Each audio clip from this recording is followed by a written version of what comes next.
सोचिए, क्या हो अगर ये कहा जाए कि हमारी अपनी मर्जी, जिसे हम फ्री विल कहते हैं, असल में हमारे हाथ में है ही नहीं। सुनने में ये बात थोड़ी अटपटी लगती है ना?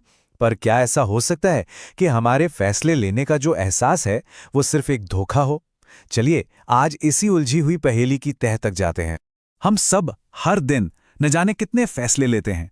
सुबह क्या पहनना है, नाश्ते में क्या खाना है, किससे क्या बात करनी है, और हमें यही लगता है कि ये सब हमारे कंट्रोल में है। लेकिन क्या ये सच में ऐसा है? क्या ये चुनाव वाकई हमारे अपने होते हैं? अब देखिए, विज्ञान का एक दावा है जो दिमाग हिला देता है। वो ये कहता है कि जब भी हम कोई काम सोच समझकर करते हैं, तो उस काम को करने का ख्याल हमारे दिमाग में आने से भी लगभग आधा सेकंड पहले हमारा दिमाग वो फैसला ले चुका होता है। जी हाँ, इससे पहले कि हमें होश भी आए, डिसीजन लिया जा चुका होता है। तो सवाल ये उठता है कि ये सब पता कैसे चला? इसकी शुरुआत हुई एक बहुत ही फेमस एक्सपेरिमेंट से, जिसने फ्री विल के इस भ्रम पर से पर्दा उठाया। चलिए देखते हैं कि ये पूरी पहेली सुलझी कैसे। ये बात है 1980 के दशक की। बेंजामिन लिबेट नाम के एक साइंटिस्ट ने एक बड़ा ही सीधा सा एक्सपेरिमेंट किया। उन्होंने कुछ लोगों से कहा कि भाई, जब भी आपका मन करे अपनी कलाई को मोड़ लेना। इस दौरान एक ईईजी मशीन उनके दिमाग की हलचल को रिकॉर्ड कर रही थी, और उन्हें सिर्फ इतना बताना था कि कलाई मोड़ने की इच्छा उन्हें ठीक किस पल महसूस। और यहीं से कहानी एकदम दिलचस्प हो जाती है। लिबेट ने पाया कि लोगों को कलाई हिलाने की इच्छा महसूस होने से भी करीब करीब आधा सेकंड पहले उनके दिमाग में हलचल शुरू हो चुकी थी। इसे रेडीनेस पोटेंशियल कहा गया। मतलब साफ था, हमारा सबकॉन्शियस दिमाग एक्शन की तैयारी पहले ही कर लेता है, और हमें हमें तो इसका पता काफी बाद में चलता है। तो ये जो खोज हुई, ये हमें एक और भी गहरे सवाल पर लाकर खड़ा कर देती है। आखिर ये चेतना, या जिसे हम कॉन्शियसनेस कहते हैं, ये है क्या चीज़? अगर हमारे फैसले हमारा सबकॉन्शियस दिमाग ले रहा है, तो फिर इस चेतना का रोल क्या है? आसान भाषा में समझे तो चेतना क्या है? ये हमारे शरीर के अंदर होने वाली सेंसेशंस और बाहर की दुनिया का हमारा अपना एक पर्सनल एक्सपीरियंस है। और यहाँ सबसे ज़रूरी बात यह है कि चेतना दिमाग में चल रही कोई इलेक्ट्रिकल एक्टिविटी नहीं है, बल्कि उस एक्टिविटी से पैदा होने वाला एक एक आइडिया या एहसास है। इसको ऐसे समझ सकते हैं। देखिए, एक कंप्यूटर के अंदर भी तो इलेक्ट्रिकल एक्टिविटी होती है, पर हम ये तो नहीं कहते कि कंप्यूटर कॉन्शियस है ना? तो दिमाग की एक्टिविटी और उस एक्टिविटी से पैदा होने वाले अनुभव, इन दोनों में जमीन आसमान का फर्क है। एक और बढ़िया एनालॉजी है। हम चेतना को दिमाग के हार्डवेयर पर चलने वाला एक ऑपरेटिंग सिस्टम समझ सकते हैं। ये ओएस दिमाग की एक्टिविटी से ही बनता है, और इसी की वजह से हम दुनिया को एक्सपीरियंस कर पाते हैं। इसी को समझने के लिए न्यूरोसाइंटिस्ट क्रिस्टोफ कोच और जूलियो टोनोनी ने एक थियरी दी, इंटीग्रेटेड इन्फॉर्मेशन थियरी।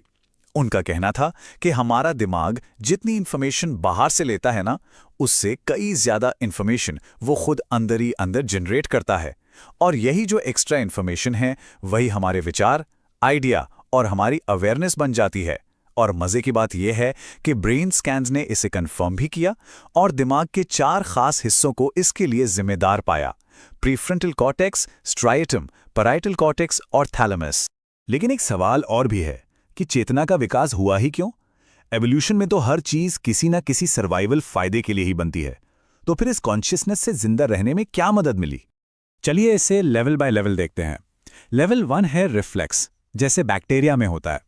ये जीव खाने की तरफ बढ़ते हैं या खतरे से दूर भागते हैं, पर उन्हें कोई अंदरूनी एहसास या एक्सपीरियंस नहीं होता। ये समझिए चेतना का सबसे बेसिक, सबसे शुरुआती रूप है। फिर आता है लेवल 2, सेंसेशन। मछली और रेप्टाइल्स जैसे थोड़े और कॉम्प्लेक्स जानवरों ने इंफॉर्मेशन स्टोर करना शुरू किया, यानी उनमें मेमोरी डेवलप हुई। इसी से डर या इनाम जैसी बेसिक फीलिंग्स पैदा हुई, जो उनके बिहेवियर को गाइड करने लगी। मतलब यहां से एक बेसिक एक्सपीरियंस की शुरुआत हो चुकी थी। और फिर आया लेवल 3, द सेल्फ, यानी खुद का एहसास। चेतना में सबसे बड़ा जंप यहीं आया जब वार्म ब्लडेड जानवर यानी मैमल और बर्ड्स विकसित हुए। उन्होंने खुद को अपने आसपास के माहौल से एक अलग एंटिटी के तौर पे महसूस करना शुरू कर दिया। ऊपर से उनके नर्व सिग्नल्स भी 3 गुना तेज हो गए, जिससे एक बहुत गहरा और रिच कॉन्शियस एक्सपीरियंस बना, जैसा हम आज महसूस करते हैं। अब कहानी के सबसे फंडामेंटल और सबसे हैरान कर देने वाले हिस्से पर आते हैं। क्या हमारी चेतना का क्वांटम मैकेनिक्स की उस अजीब और रहस्यमयी दुनिया से कोई कनेक्शन है? देखिए, महान फिजिसिस्ट रॉजर पेनरोज का मानना था कि हमारा दिमाग किसी नॉर्मल कंप्यूटर की तरह पहले से तय सर्किट पर काम नहीं करता। उनका आइडिया था कि दिमाग के सिग्नल्स में क्वांटम लेवल से आने वाली एक सच्ची रैंडमनेस यानी एक अनप्रिडिक्टेबिलिटी भी शामिल होनी चाहिए। और इस खोज में साइंटिस्ट्स का ध्यान गया माइक्रोट्यूब्यूल्स पर। ये क्या है? ये हमारे न्यूरॉन्स के अंदर छोटी छोटी जिप लाइन्स जैसी होती हैं जो केमिकल्स को ट्रांसपोर्ट करती हैं। मजे की बात यह है कि इनका बनना और टूटना भी रैंडम होता है। तो बस सवाल यही था, क्या ये रैंडमनेस क्लासिकल है या सच में क्वांटम लेवल की है? इसको साबित करने के लिए साइंटिस्ट ने सुपर रेडियंस नाम के एक खास क्वांटम इफेक्ट की तलाश की। ये तब होता है जब एंटेंगल्ड पार्टिकल्स एक साथ बहुत तेजी से रोशनी छोड़ते हैं और फिर नॉर्मल से कहीं जल्दी गायब हो जाते हैं। ये क्वांटम एंटेंगलमेंट का एक पक्का साइन माना जाता है। और फिर आया साल 2024।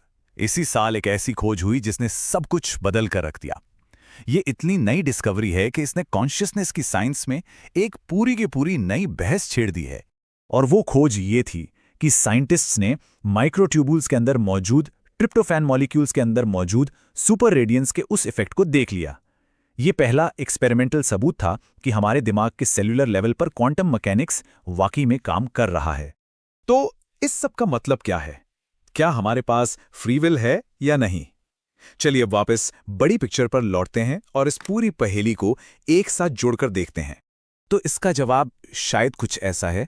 हो सकता है कि हमारे पास पल पल के फैसले लेने की आज़ादी न हो। वो फैसले सबकॉन्शियस प्रोसेस और क्वांटम रैंडमनेस से शुरू होते हैं, लेकिन हमारे पास लॉन्ग टर्म की आज़ादी ज़रूर है। हमारे सचेत फैसले, हमारी लर्निंग और हमारे एक्सपीरियंस, ये सब मिलकर वक्त के साथ हमारे सबकॉन्शियस दिमाग को रीशेप करते हैं। हम भले ही अपने हर ख्याल के ऑथर ना हो, लेकिन हम अपने दिमाग की प्रोग्रामिंग के एडिटर ज़रूर हैं। दूसरे शब्दों में कहें तो हमारा सबकॉन्शियस हमारे कॉन्शियस को इन्फ्लुएंस करता है, लेकिन हम अपने कॉन्शियस माइंड से अपने सबकॉन्शियस को भी इन्फ्लुएंस कर सकते हैं। यही न्यूरोप्लास्टिसिटी की ताकत है और ये ताकत हम सबके पास है।